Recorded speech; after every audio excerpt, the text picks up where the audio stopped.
Yeah, so I mean, I'm not going to sugarcoat it. It's a pretty exciting time for me.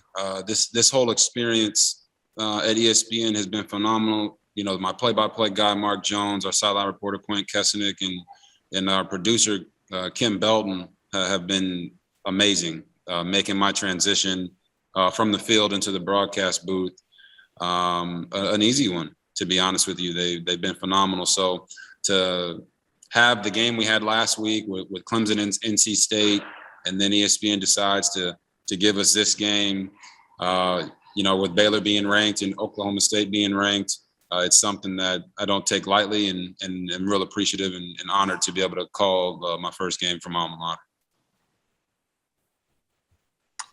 Awesome. We'll open it up for questions. Does anyone have one right out of the gate? Otherwise, you can raise your hand.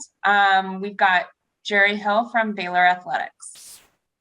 Robert, how comfortable were you, or, is that something that will come? Because I didn't get a chance to see that broadcast, but how comfortable were you in that role? I don't know. I think you'd have to look at the reviews, I guess. It's always hard to give an assessment of your own performance. And what I've become to know just from a guy like Mark Jones, who's had 31 years in the industry. I've had many talks with him before games, after the games. And he says, there's really no baseline for, hey, you did a great job or you didn't do a great job. It's more so, did you mess it up, So for that Clemson NC State game, the way that it went down, we were just trying to get out of the way.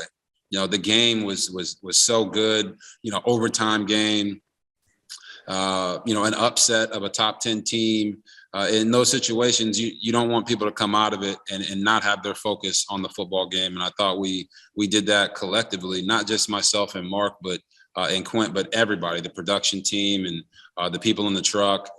So I've learned that these games and the way that they go, there's more people than you actually can imagine that are working on the production of the game and the broadcast. And I've grown to appreciate those people over the past 5 weeks. Thanks, Robert. Next up is David Smoke from Sikkim 365 Radio. David, you can unmute.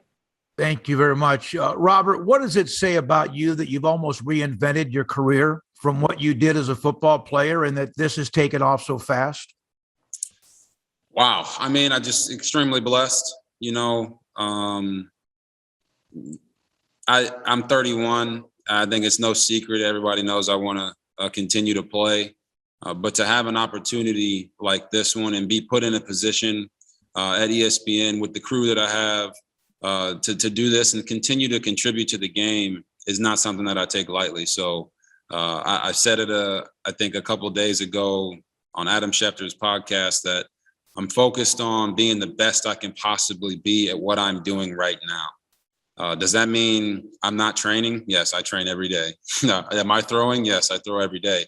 But my day job right now is to try to bring the game to fans in a way that either they have seen or haven't seen in a long time, and bring it with enthusiasm. So it's been a lot of fun. And the game of football is something that I never thought would bless my life this much. When I was coming out of high school, I wasn't a football guy, right? I ran track, played basketball, but I fell in love with football at Baylor after my injury in 2009. And to see where I am now in 2021 is truly a blessing. Thankful to God and really just thankful to football that it's continuing to bless me and my family.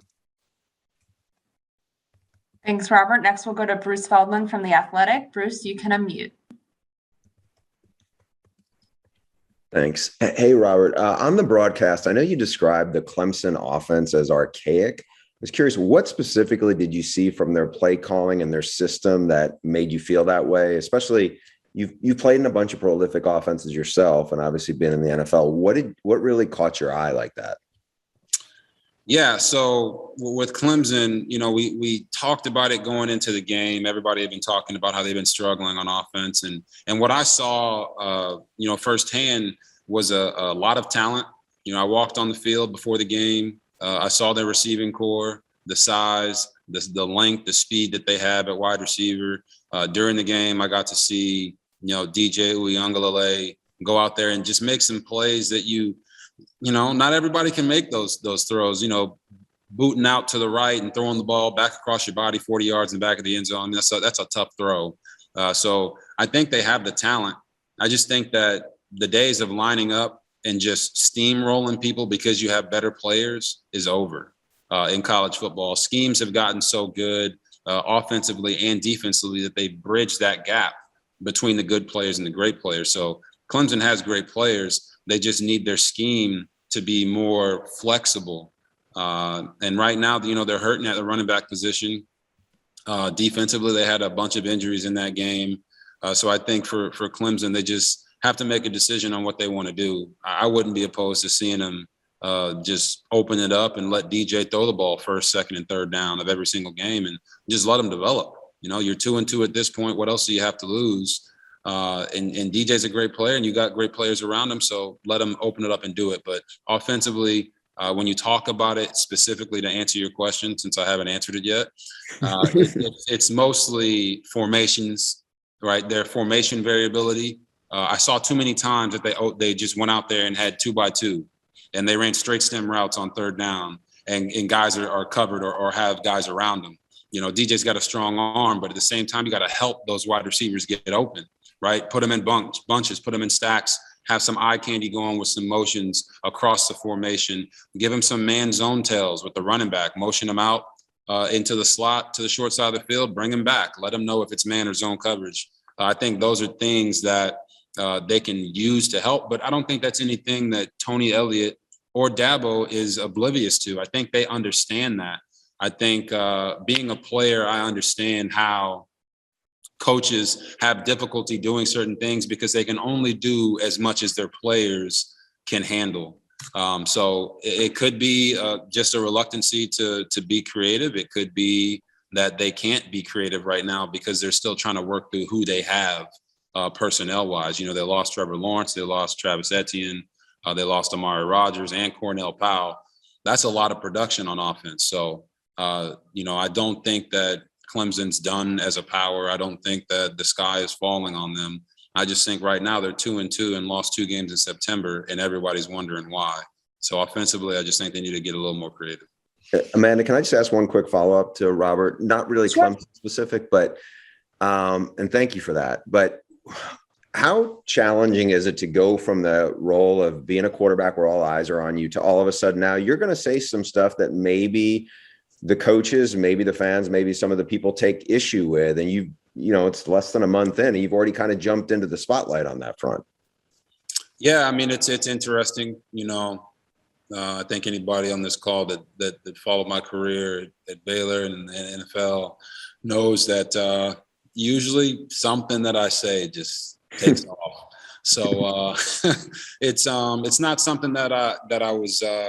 When Dabo got asked the question after the game, I did see that. And I actually think Dabo's a great coach, and I think Tony Elliott has a great future. But I think for both of them, figuring out the issues on offense is really gonna test their fortitude and test their ability to respond to adversity. And I think Dabo understood it. When he got asked the question, he didn't get defensive. He didn't say, it wasn't an attack. He just said, look, man, we're not playing very well, and there's going to be criticism when you're not playing very well. And I thought that was very, I say mature, but, Dabo's been doing this for a really long time. And I think he understood the gravity of it. When I made those comments during the game, it wasn't an attack on Clemson. It was just speaking to what I was seeing out there on the field. And I think he realized that. Thank you. Next up, we've got John Morris from Baylor Radio. John, go ahead. Hey, Rob, good to see you. Oh, J-Mo. I'm doing good, thank you. Hey, being paired with Mark Jones, what a great move that is. He's a real pro. What has he told you, or what have other people told you about doing a game for your alma mater? That's kind of a different animal than doing, Clemson, North Carolina State. Yeah, I would say it's a different animal. I think, we've had a really good arc for where we started early in the year. We got the week 0 game. I started off in a 3-man booth to kind of introduce, just the way it goes on TV with Mark. But Mark's been phenomenal. He's used all of his years of experience to kind of give me pointers, and then also not to mess me up.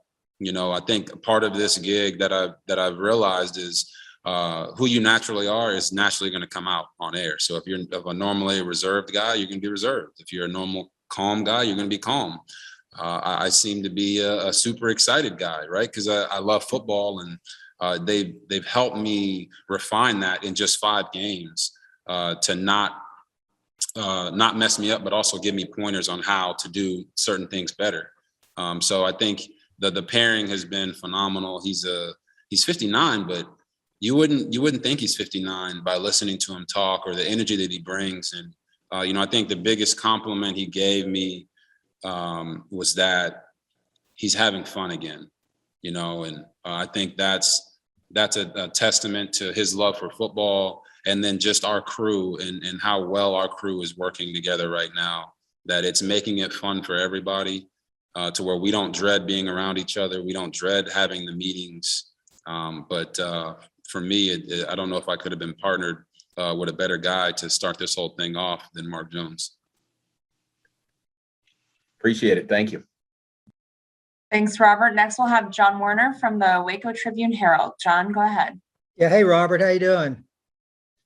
What's up, John? How you doing, man? Doing great. Thanks for coming on. What do you think of the job Coach Aranda's done with this team to get it into the top 25? And how tough is it to come into Boone Pickens as a player? Yeah, I mean, I'll start with Boone Pickens. I mean, I'm 0-3. I'm playing against Oklahoma State. If I didn't know that, every Oklahoma State fan on Twitter let me know. Okay. First of all, I want to say, look, guys, I know I'm calling the game for my alma mater, but at least give yourself a chance. Like, I'm going to be in the booth. I'm going to be bipartisan. I'm going to talk about how great players you got. Tay Martin, the receiver, number 1, all these guys, Warren at running back. So Boone Pickens is a tough environment. We always talked about how the food was going to taste bad when you went to Stillwater. The hotel bed was going to be a little creaky and it wasn't going to feel that great. And then they're going to walk you out there and you're going to walk up and down the dang thing to get down to the field in that little corner. I don't know if they still have that, but it's like a snake getting down to the field. And then when you get to the field, the stands are like, they're breathing on your neck, and they're drinking alcohol, all types of different stuff. So you don't know what they're actually thinking in those moments. But Boone Pickens is definitely a place that makes you feel like you're surrounded, right, as an opposing team. And we haven't had great experiences there. But this Baylor team is a different team, and they don't have to carry that baggage of myself or any other team before them. So it'll be interesting to see how they adjust to that environment. I think last week for Baylor was great. They came out firing on all cylinders against Iowa State and then had a rough second half, but they still won the game. And I think that will give them opportunity to show growth. But this team is light years ahead of the team last year. And you can't speak enough about how Coach Aranda has made that transition from the difficulties of last year with COVID and Zoom meetings and really not getting to see his guys or really get to install what he likes to do. He's a different guy, right? He's a whisperer type of coach. He's like a Jedi. You know what I mean? Let me save my good stuff for TV. But he's a guy that needs to be hands-on, and he's a relationship guy. So this past year, he's able to establish those relationships and really put his program in, and you're seeing the benefits of it now with Baylor being 4-0. And I know Baylor Nation couldn't be any happier with the way that the team is playing right now. Thanks, Robert. No problem. Next up, we'll have Scott Wright from the Oklahomans. Scott, you can unmute. Robert, you brought up your unfortunate moments with Oklahoma State. I was wondering if you could talk about the 2011 game. They're honoring that team this weekend, so kind of timely that you're in town for that one. But what do you remember about that game in particular? Oh yeah, Scott, thank you. We got our butts kicked. We really did. I think it was the first drive of that game. We went on a 16-play drive. To start the game off, we converted a 4th down. early in the drive and then got stopped. I think either on the goal line or in the red zone on that 16-play drive. And then the next time we had another long drive and got stopped on 4th down when it was 21-0. And then I think the score was 42-21, if I'm remembering correctly. But we definitely got our butts handed to us. That team was a great team. Obviously, that's the year that Baylor won the Heisman. And Oklahoma State tried to derail that, but they couldn't.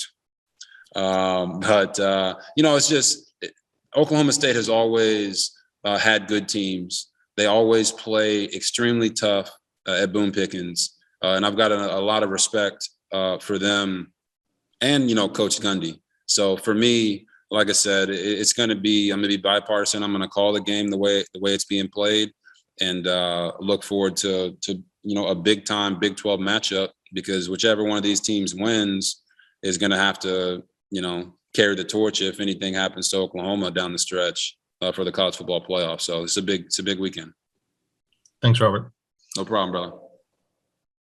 All right. Next up, we will circle back to David Smith with Sikkim 365 Radio. Thank you. Robert, what's the difference playing the game, the speed of the game, and then broadcasting the game? Yeah, I think I had to learn, real quickly about the telestrator. It's this thing where you can circle stuff on the screen and you can draw these cute little lines and whatnot. And I had to learn about that on the job 10 minutes before the first game that we called between Alcorn State and North Carolina Central. So they bring me in, they say, hey, this is telestrator, boom. You're not going to really be using it today, but this is what it is. And then we went about it.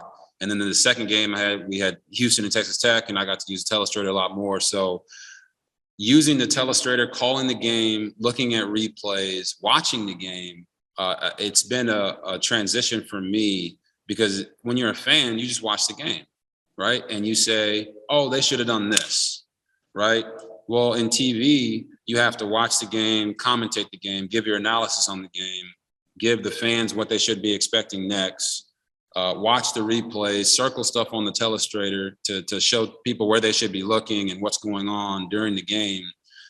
So the speed of all of that has really been a transition, because watching the game is completely different than playing the game, especially at the college level, having come from being in the NFL for the past 8 years. So I think for me, it's been a smooth transition. Having the ability and the producers to give me the things that I need to pay attention to has really been the focus, because as a fan, you can watch everything. As a broadcaster, you kind of have to zero in on the minute details so that you can describe those things to the audience. It's a lot harder than people think, that's for sure. Next up, it's not just watching the game. Trust me. It's I had to learn that, and I learned it quickly, because if I didn't, then we would have a bad broadcast and everyone would hate me. So we have time for a couple more questions. We'll circle back to Jerry Hill. Robert, I was wondering if you've watched some film or watched Baylor play to this point. What's your assessment of Gary Bohannon? Yeah, Gary's night and day difference. Night and day difference from really what anybody's seen from him at any point from him playing at Baylor. I think it's a testament to his hard work. I can't even say waiting his turn, because he's worked all the way through. But even from last year, to see the way he played and how he processed and how he threw the ball, right? His accuracy when throwing the ball, his consistency when throwing the ball, to this year, I mean, it's remarkable what he's been able to do. He's been more efficient. He's protecting the football. He's given his guys chances down the field. So I've been extremely impressed with what Gary's done. But at the same time, the offensive line is playing better, right? The running game is multifaceted. And I feel like they have figured out what their identity is. And I think that's big for a quarterback. When you know what your offense's identity is, you can play into that. And I think that's what Gary's doing. Thanks, Rob. Any more questions? We got time for one more, probably. Come on, Scott. Give me another question from the Oklahoman, man. All right. I got all these Baylor people on the call, and the Oklahoma State fans are killing me right now. You know, I get it. I'm a Baylor Bear. But at the end of the day, I'm an analyst. So what you got? What you want to know about Oklahoma State? Well, what stands out about the offense from what you've seen? Kind of a big turnaround from first couple of games to the last couple of games. Yeah, see, thank you. That's a great question, Scott. I love that question. All right. So what I'm seeing from Oklahoma State's offense is a lot of what we did when I was in college. Okay. So if you load the box, they're going to throw it. Right. And then Tay Martin and Presley and those guys are playing at a high level. If you play coverage, they're going to run the ball. And that's where Warren, who's a, downhill one cut explosive running back, has been taking advantage of him. So I think what Gundy has done for them is he's simplified it and let them kind of know, like, this is what we're going to do.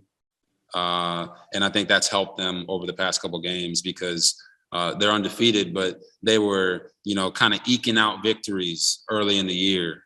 So for them to go up against Kansas State, who was ranked at the time, and pull out that victory kind of shows you the trajectory that Oklahoma State is going in. So like I said, it's going to be a big game for this weekend for the Big 12. And we'll see, maybe some old rivalries get renewed.